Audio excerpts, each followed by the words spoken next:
Hi everyone, welcome back to another video, and if you're new here, welcome to the family. I hope you consider subscribing, and let's get it. Today we are doing a silk press. This is her hair when she came in, and this is her hair after I have shampooed her hair. Make sure you give a clarifying shampoo. I gave her a moisture shot, and now I've just towel dried her hair, and I'm sectioning off her hair into 4 quadrants.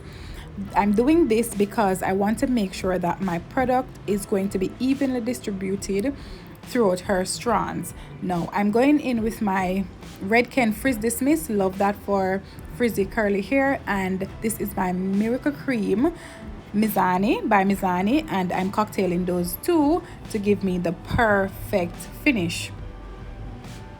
I am rubbing that in, and I'm going to be combing the quadrant with my comb from ends to roots to properly detangle the hair and make sure that your product is distributed throughout the hair. All right, I like to do the quadrant technique because that way I'm confident that my product is all over, is on all of our strands.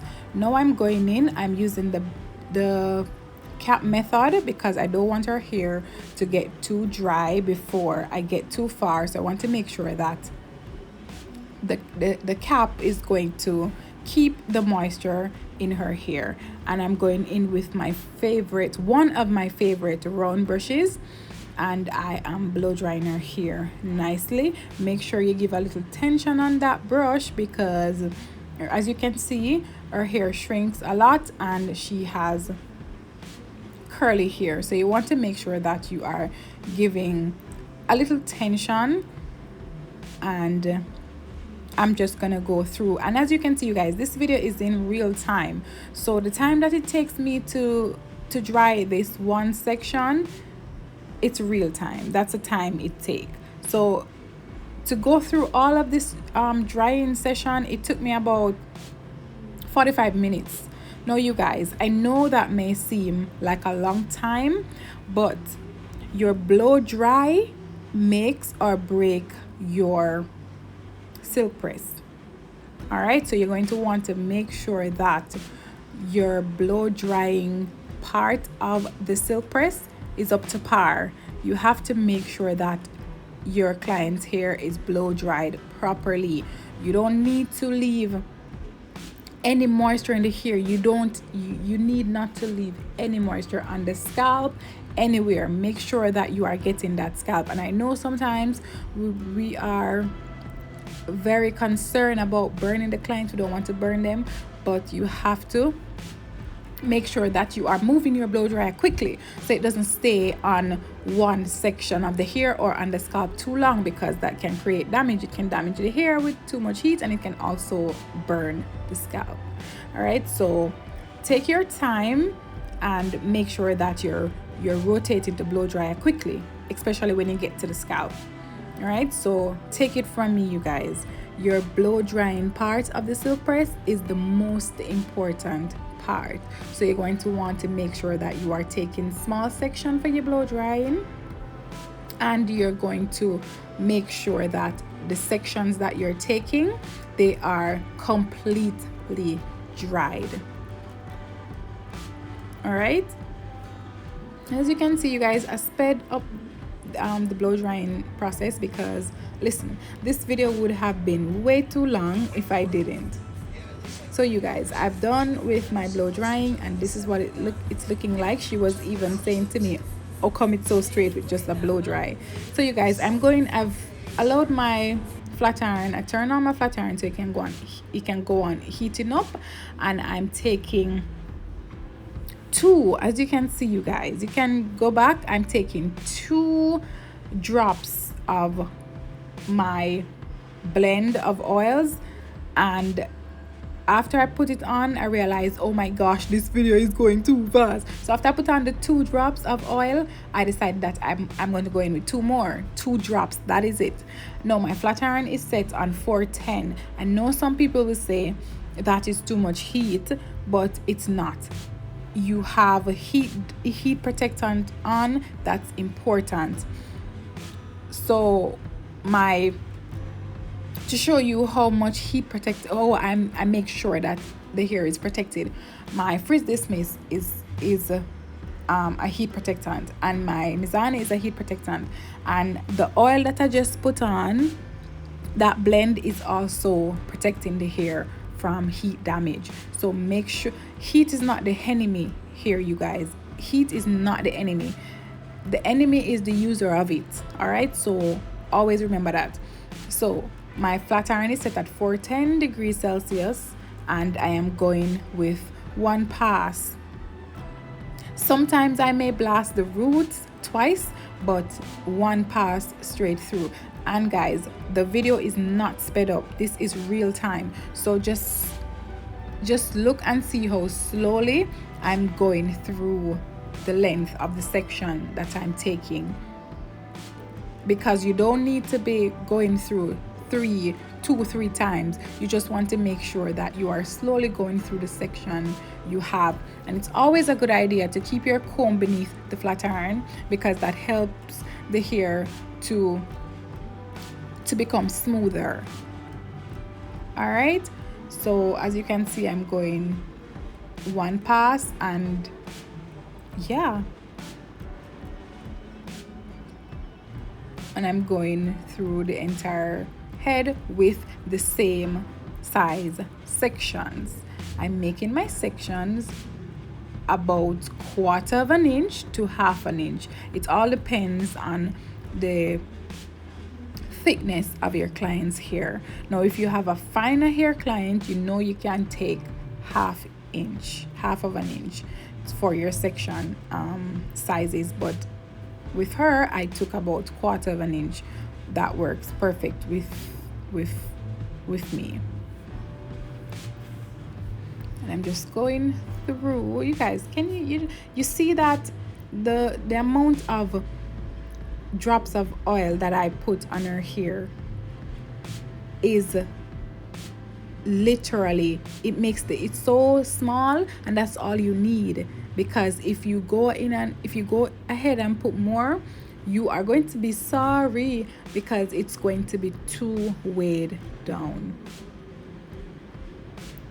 All right, it's going to be too weighed down, and it's going to be so heavy that it's no longer a silk press. All right, because a silk press is, as it is stated, silky. It's supposed to be silky. And you see that movement. If you put too much product, if you add too much product, it's all over. It's no longer silk press. Maybe you could say it's a press. Anyhow, you guys, as you can see, I'm just going through consistently, same speed, same size sections. And if you do that, you guys, you're good. Your silk press will come out really nice.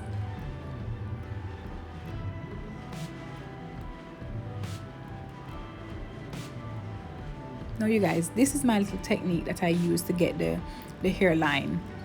All I do is part out a section and grab it with my index and my thumb and put the iron over it quickly.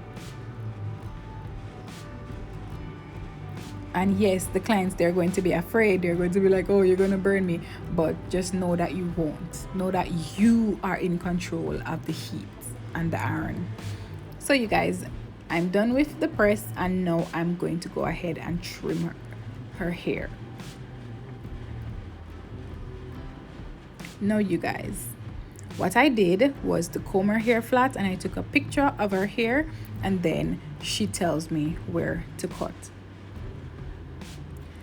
Yes, I know you could argue that I could have taken off more. That is true, and I totally agree. But what the clients say is what we have to respect. All right, so that's where I went. And over time, we're going to get our ends right. But it doesn't have to be in one go. And you guys, I ended up cutting at a 0 degree across her back. That's not my favorite way to cut, but I did that because I wanted the hair to fall so I can get to keep the shape that the hair naturally grows into. So that's why I did that cut on her back.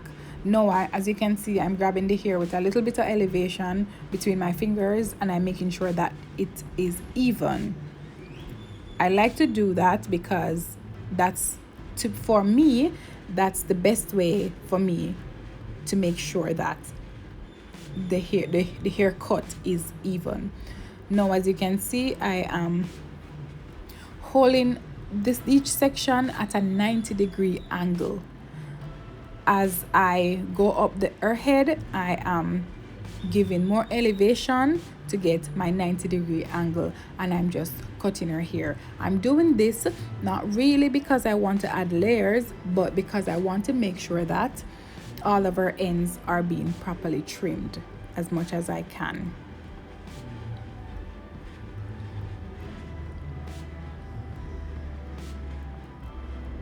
And as you can see, you guys, the shape is coming together nicely.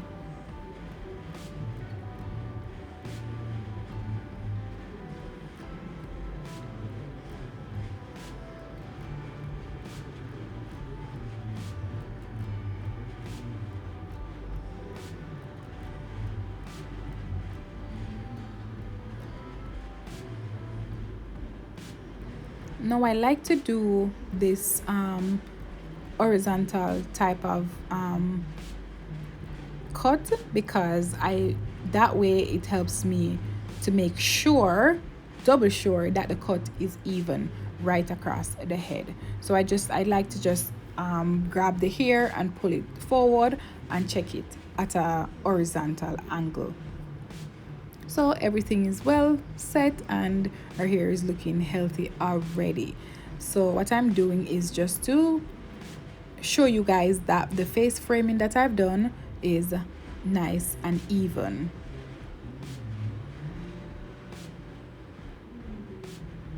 And now I'm going to go ahead and take big sections, like 2 inches, and I am going to pass my flat iron through it while giving it a little curve.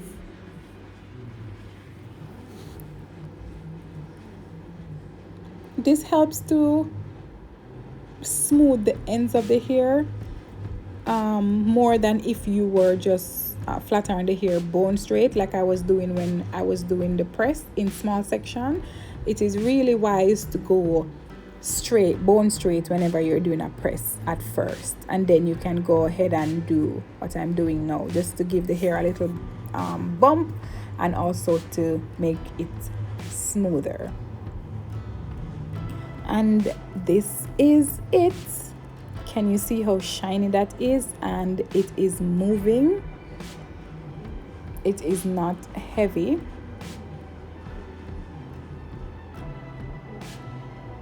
Now you guys, I'm just adding some hairspray.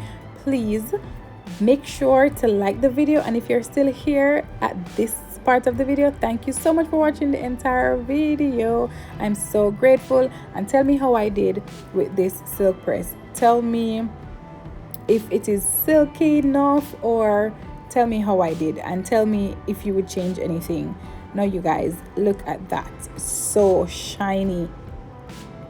She was so happy. She was like, oh my goodness, she didn't thought her hair could look like that. Yes, you guys, so that's the end of the video. Thank you so much for watching, and I will see you in my next one. Bye. And you guys, please comment below and tell me if there's anything that I touched on in this video that you did not know, if you already done a silk press. Let me know if you've learned anything, because that's the aim. And see you.